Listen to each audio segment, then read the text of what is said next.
Ayan guys, kagagaling ko lang dito sa Burial Assistance dito sa Taguig Municipality, Taguig Municipal Hall.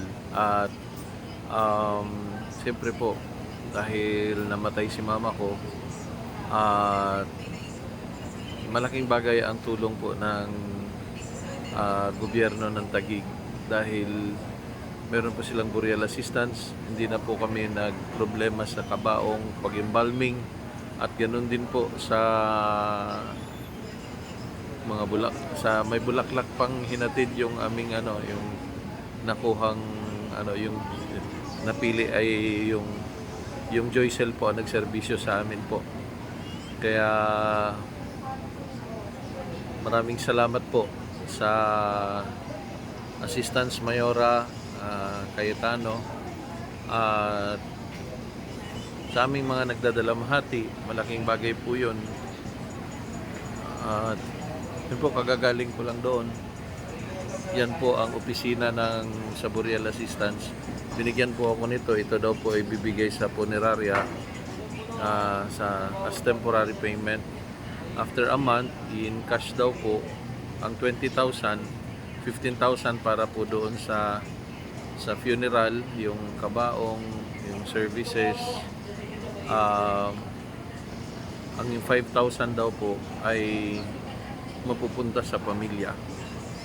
Parang gusto ko pong maiyak dahil sa mga panahon na talagang nagdadalamhati ka, may surprise na meron pang ibibigay ang Taguig Municipality, ang sangay ng si Mayora sa aming mga nagdadalamhati.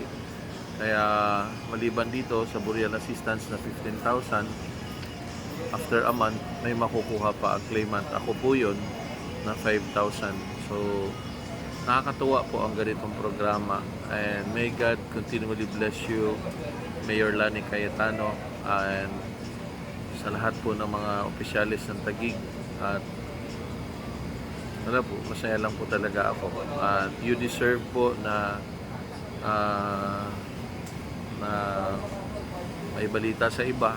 At yung ganitong programa, napaka-systematic po ng mga paggalaw dito sa Taguig Municipality sa mga permits. At congratulations po, and more power po sa inyo.